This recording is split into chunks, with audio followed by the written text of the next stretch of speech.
Sejam muito bem-vindos a mais um programa Triciatados. O programa de hoje tá especialíssimo. Eu tô com uma figura queridíssima, professor da Universidade Federal do Amazonas, do Departamento de Ciências Sociais.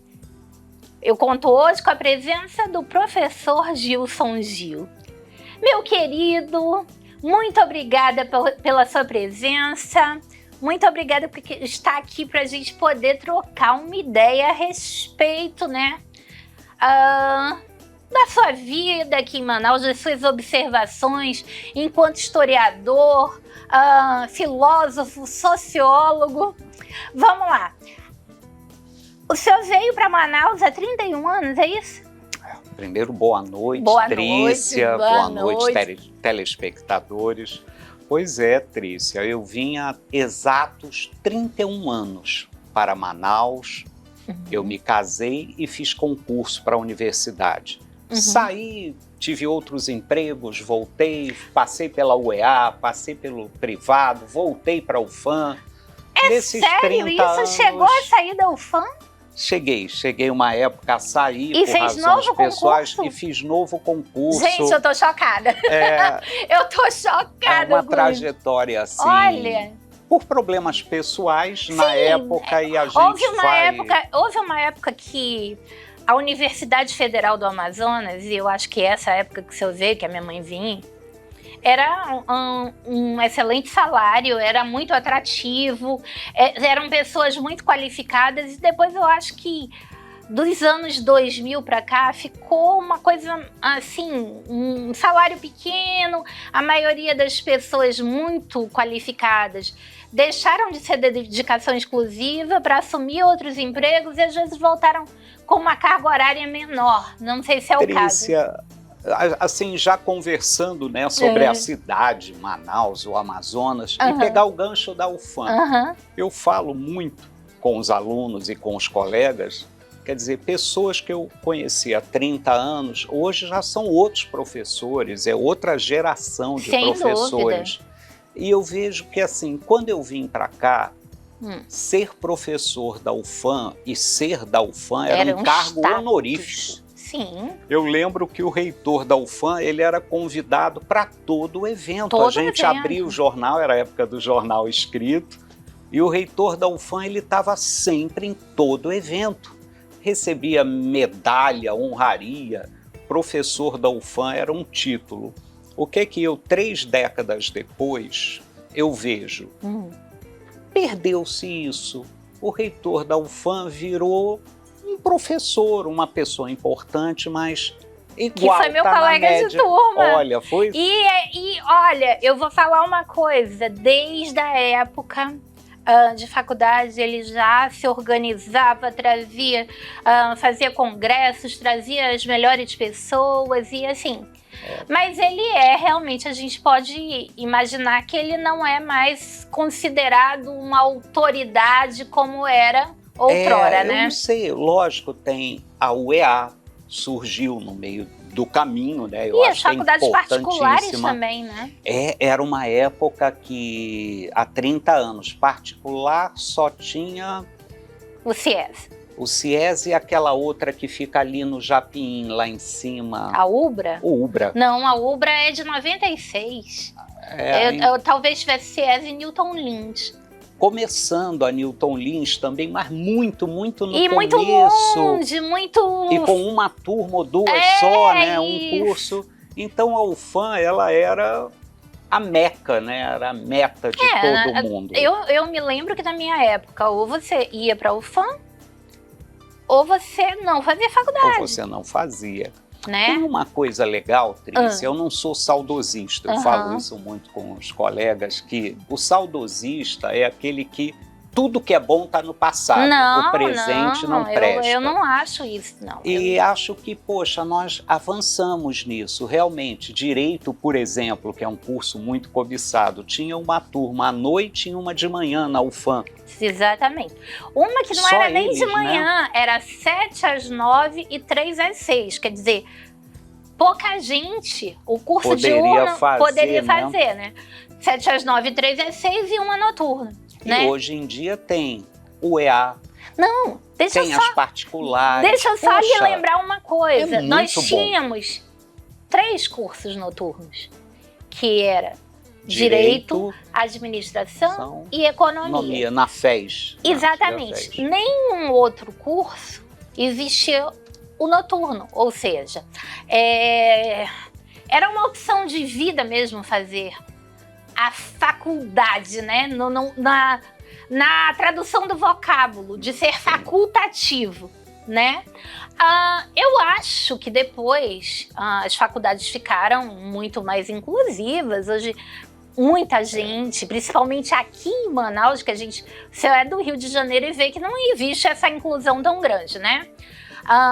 Essa possibilidade de ascensão social. E hoje tem FIES, ProUni, Bolsa Universidade, Bolsa Municipal, enfim. Mas vamos começar muito caminho, com a questão das cotas, né? Que a maioria das universidades, nós temos cotas para pessoa do interior, nós temos cota para baixa renda, nós temos cota para o indígena. Negro, pardo, indígena, enfim.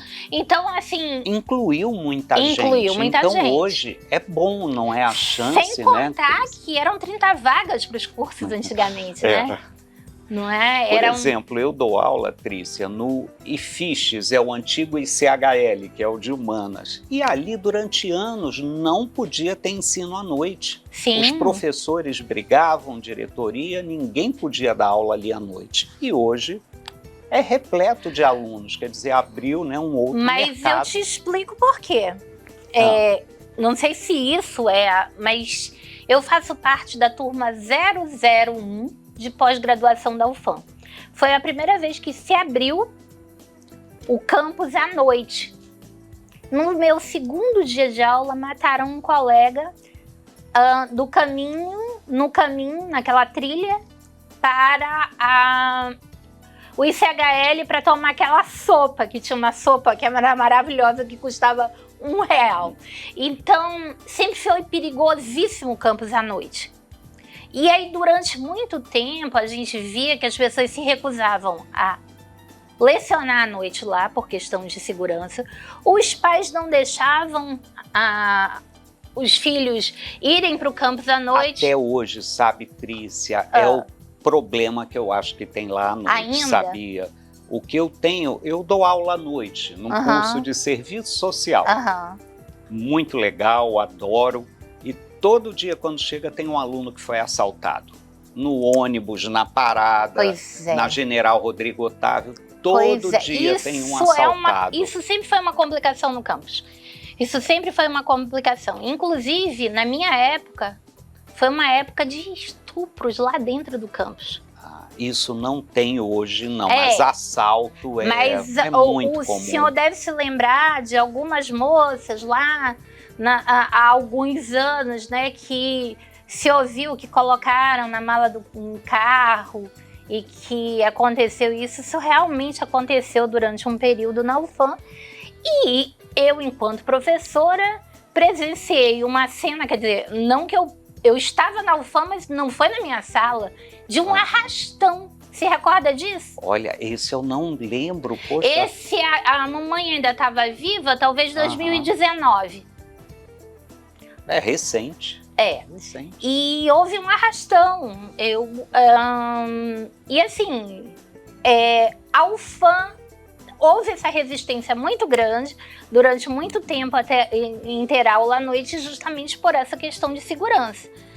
Até hoje é complicado você garantir a segurança de uma área tão grande, né? A área é grande, há muita resistência que se deixa a polícia entrar. Pois é, gente, só eu não querem consigo a polícia entender do campus, isso. Que é pequena, é particular, é cara, problemas de orçamento. Eu vejo que muitos colegas, né, Trícia, têm essa resistência. A polícia não pode entrar. Mas tem horas que isso não é trauma do passado? Pois é, eu acho que há momentos em que a gente tem que pensar mais na atualidade. Porque às vezes eu tô saindo às 10 da noite e vejo alunas sentadas na parada esperando integração, né? Para quem não não conhece a dinâmica do campus da UFAM, quem estuda lá apanha dois ônibus. O Integração, que leva para fora do e aí campus, o ônibus lá fora. E o ônibus para o seu destino. E essas paradas para o Integração tem todos os blocos praticamente, mas elas são muito escuras, né? São. E aí quando eu vejo as meninas, eu geralmente encho o carro e deixo lá fora. Por quê? Se a mim... Porque o crescimento, né, Trícia, da cidade aproximou muito os bairros que ficavam ao redor, não discriminando, reclamando dos bairros, sem nenhum tipo, mas é uma questão de fato. Eles aproximaram muito da UFAM, devastaram o campus, né, a mata, e hoje você tem várias trilhas, estradas, caminhos. Isso. E assim, é bom porque tem gente no bairro que mora, que entra, mas também são caminhos para pessoas mal intencionadas, infelizmente. Infelizmente. O crescimento urbano, né, e aí a gente toca em várias coisas de Manaus, né? Esse crescimento que todo mundo fala, desordenado, esse crescimento demográfico exagerado. E o crescimento da atingiu a UFAM. E o crescimento da violência como um todo, né? Quando se fez o campus Manaus, era uma cidade totalmente segura, né? Trícia, eu ouvia, quando eu cheguei aqui, eu ouvia muito as pessoas falando uma frase. Poxa, Manaus, a gente botava a cadeira na rua. Isso está se acabando, quer dizer, há 30 anos eu ouvia, é como se fosse uma transição, as pessoas dizendo mas acabou mesmo. Que aquilo estava acabando. Mas acabou mesmo. Hoje acabou. Acabou mesmo. É impensável botar uma cadeira, né, Trícia, no meio do Vieira Alves, Alvorada, Dom Pedro e ficar ali com a porta aberta. Hoje, praticamente todo mundo dorme com ar-condicionado ou ventilador porque dorme trancado. Há 30 anos, a maioria da população dormia de janelas abertas, né? Você dormia de janelas abertas, você colocava as cadeiras na calçada, as crianças brincavam. E de porta aberta, né? O muro de porta aberta. E o que acontecia? Se a gente for um pouquinho mais para trás...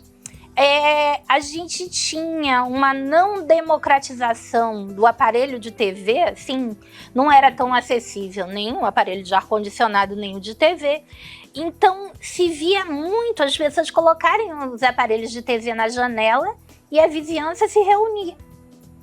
E todo mundo naquelas cadeiras que chamava de macarrão, cadeira de balanço e tudo mais. Sim. Então, Manaus era uma cidade extremamente segura.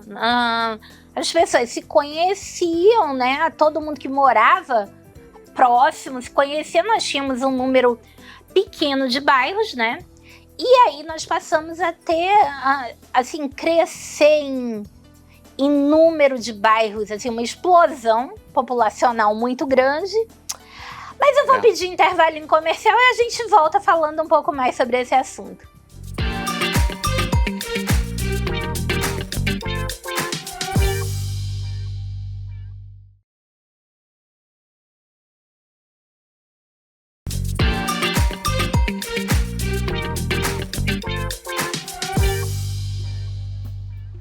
Voltando aqui com o professor Gilson Gil, falando a respeito das mudanças que ocorreram em Manaus nesses 31 anos que ele está aqui. Porque a gente estava falando, não é, Trícia, assim, muito a questão da violência, os hábitos noturnos. Outra coisa que eu vejo hoje, Trícia, aí, nesses 30 anos, digamos, que eu notei, a impressão que eu tinha é que havia mais pessoas andando nas ruas. Sem dúvida. Se andava na rua em Manaus. Sem dúvida. Hoje não anda. Não sei por quê. Acho assim, me corrija se eu estiver errado. O hábito do manauara era frequentar o centro da cidade. Sim. E o centro da cidade é o único lugar em Manaus que nós temos calçadas, nós temos árvore. Uma cidade pronta para receber as pessoas e não os carros, né? E aí a gente vê o quê? Que o centro da cidade acabou ficando meio abandonado, bastante, né? Até, né? E aí as pessoas começaram a não mais fazer compras no centro e as outras áreas da cidade, elas não têm uma estrutura para pedestre, né? Você não consegue caminhar. Qual é o bairro que você tem? Eu acho, caminhando, talvez a Alvorada, sim, ali aquela Rua do Comércio, a Rua do Comércio, do talvez Parque do 10. Parque 10, o Mutirão, né, que tem aquela rua grande mas de a gente está falando em uma rua, né? Porque numa cidade com 2,5 milhões de habitantes, a gente tem 3 ou 4 ruas que as pessoas andam. Pois é, é estranho, não é? É muito esquisito isso. E isso, além de ser estranho, compromete o trânsito, compromete a saúde das pessoas que não caminham mais, né? Eu tenho certeza que o trajeto seu pro seu trabalho é necessariamente de carro, né? Porque não tem como. Mas se a gente imaginava, quando a minha mãe começou a ser professora da UFAM, e quando eu estudei na UFAM também, nós íamos a pé. Porque tudo funcionava no centro da cidade, né? E não projetaram a cidade para ser todos os bairros. Não é um problema, né, Trícia, só de bairros. Porque tem bairros mais humildes, então eles cresceram, ficaram povoados. Mas, por exemplo, alguém poderia dizer, os bairros bons, as pessoas andam tranquilamente. Não anda, você vai em Vieira Alves, Adrianópolis, estão desertos, vazios. Primeiro, Vieira Alves. Existe um desnível muito grande, as calçadas foram feitas, porque ali era um conjunto habitacional, foram feitas muito estreitas, né? E ele é totalmente desnivelado, né? Aí, Adrianópolis, o que acontece com Adrianópolis? Era uma região de chácaras, que também não... Aí hoje são prédios grandes, quarteirões largos. Com aqueles muros fechados. fechados. E que não se dá segurança, porque quando é fechada, o pedestre, ele não tem segurança, ele está ali num paredão de concreto, né? E aí a gente vê, por exemplo, quando projetaram os conjuntos habitacionais aqui, Parque 10, Japim, Cidade Nova, Flores, inteiro. Não se projetou para aquelas pessoas progredirem na vida. Fizeram as ruas minúsculas, super estreitas, as calçadas mais estreitas ainda, né? Então, assim, não se projetou nunca para que as pessoas viessem a ter veículos, né? E aí, o que aconteceu? Muitas casas puxaram um muro para colocar um veículo, para dar lugar a uma garagem. Isso é muito comum aqui, né? Aquela grade puxada para frente. Aquilo é um patrimônio manauara, né? Aquilo é um patrimônio manauara. Aquela grade assim, gente. A casa é reta, né? A garagem é reta. Aí tem aquele bumbum de grade que é para o bumbumzinho do carro poder encaixar, senão não encaixa. Porque o que aconteceu? Todos os conjuntos habitacionais foram projetados sem imaginar que aquelas pessoas fossem progredir. Isso torna Manaus, às vezes, não é, Trícia, uma cidade difícil, na minha opinião, para idosos. Sem dúvida. Cadeirante, pessoas com deficiência. É uma cidade muito difícil. Um idoso andar, como bairros que a gente falou, como, por exemplo, Alvorada, Flores, né, o conjunto de Flores. Meu Deus, é um transtorno para um idoso. Eu vejo que o idoso, ele fica muito isolado em Manaus por conta dessa situação, né? Você é carioca, eu tenho filhos cariocas, e a gente vê que o idoso, ele tem uma qualidade de vida muito melhor, onde ele pode circular, encontrar pessoas da sua idade, ter atividades ali coletivas, né? Então, você vê, por exemplo, vamos dar um exemplo de Copacabana, que é o bairro que o maior mais número... idosos, né, do Brasil, do mundo. Então, Copacabana, ele tem Parque Saracubicheque, ele tem a praia, ele tem aquelas ruas fechadas, as mais antigas, que tem ali, eles colocam... Até bairro Peixoto, aquelas áreas internas. Eles colocam aquelas mesinhas de concreto para jogar dama, para jogar xadrez. A gente vê que determinadas ruas fechadas têm idosos que vão cantar, tem microfone, sistema de som, né? O município paga determinados professores de educação física, e aí a gente vê... Porque aqui, né, Trícia, até temos no Parque do Idoso. Casa do Idoso, lá, Cidade Nova, né? Sim, mas são lugares isolados. Isso, e as pessoas não têm condições, a maioria dos idosos, ele tem que pegar se locomover até lá. Um Uber, um ônibus ou um carro para ir até lá. E para o idoso, entrar num carro já é difícil. Pegar um ônibus lotado já é difícil. Então, por mais que tenha o centro do idoso, mas ele é longe da casa do idoso. Exatamente. É porque a gente imaginar que um idoso, a gente está falando do Rio de Janeiro porque é uma realidade que os dois conhecemos.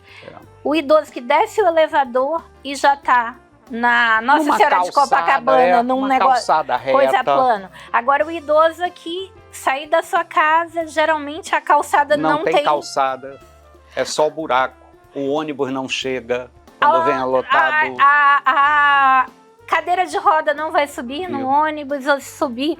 A pessoa que usa muletas também, as calçadas são desniveladas, há muito buraco. É só culpa da prefeitura?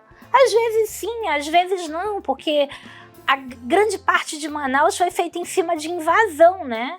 Eu acho que o último bairro totalmente projetado que nós tivemos foi a Cachoeirinha, né? A Cachoeirinha, a Cidade Nova não é mais recente, ela foi projetada a etapa 1. É isso que eu... É porque hoje Cidade Nova é um guarda-chuva, né? Porque tem tudo lá dentro. A Cidade Nova, ela foi projetada não como bairro, ela foi projetada como um conjunto, ela não tem integração para as pessoas caminharem tanto, né? Existem algumas... E aí se agregaram várias outras comunidades, que aí é uma outra característica de Manaus, e que nenhum prefeito ou governador, me parece, no tempo que eu vivi, teve, eu não sei se é coragem, porque às vezes politicamente você tem que enfrentar problemas que vão muito profundo. A informalidade da cidade, que é exagerada. Isso que a gente brincou da grade... do camarada construir, né, botar uma loja e ele botar o material da loja lá fora. Isso é muito comum aqui. O sujeito construir em área pública, que é muito... não vamos longe. Recentemente construiu-se uma pracinha ao lado do Manauara Shopping, numa área pública. Onde está essa praça? Não deu 6 meses para ser ocupada, alguém construiu lá. Também aqui na Efigênio Salles, do lado do Shopping Moncler, também foi construída uma pracinha. Já tem uma lanchonete que já construiu, já está solidificada, tem inclusive alguns desenhos lá, alguns grafites feitos. O hábito... das pessoas ocuparem as áreas públicas aqui é uma coisa que não existe, eu não sei. Talvez nem os morros do Rio de Janeiro sejam tão sem regra, digamos assim. É que você aqui... Tem de ter terra. Bota uma loja no meio da rua, você simplesmente bota e já puxa o fio. Aquilo ali a gente pode dizer, poxa, coitado, estava desempregado, é uma questão social. Sim. O problema é que aí o idoso não pode caminhar. Não. Se torna inseguro para a população. Ele joga lixo na rua e não recolhe. Aí é um problema de saúde pública. Então essa informalidade extrema, ela tem um lado simpático, né? A cidade é acolhedora, é simpática, tem o lado do emprego, mas tem todo um lado ruim, que me parece que Manaus, às vezes, exagera na informalidade. Você passa lá, o camarada está com uma lojinha. Um mês depois, ele já montou quase que um shopping center no meio da rua. É isso. E não passa ninguém de prefeitura, governo do estado, ninguém que chega, meu amigo, não pode fazer isso. Eu vou te explicar, assim, da minha memória o porquê, né? Eu acho que existe uma memória muito recente, aqueles que estudam história ou ciências sociais, do que foi a primeira prefeitura de um político que nós conhecemos que tentou organizar isso e retirou os camelôs de áreas do centro da cidade, onde eram feitos calçadões para as pessoas circularem. Simplesmente as ruas ficaram fechadas, não havia como trafegar, nem coisa nenhuma. E ele pagou um preço muito caro ele precisou esperar uma nova geração, né? Para poder... E eu acho que isso foi uma marca que fez com que nenhum governante depois disso tenha tido a coragem de colocar regras na cidade, porque o custo político seria muito alto. E a gente vê, né, Trícia, não concordo, acho que está muito por aí. Esse político tinha feito isso pouco antes de eu vir para Manaus. E eu lembro como isso era comentado e mal falado. Exatamente. A gente pega, por exemplo, eu acho que são coisas, aquele Adolfo Lisboa, o mercado. Ele é lindo. Vamos continuar num próximo programa? Então, gente, eu quero agradecer a audiência de vocês e a gente vai continuar essa conversa no próximo programa. Espero vocês.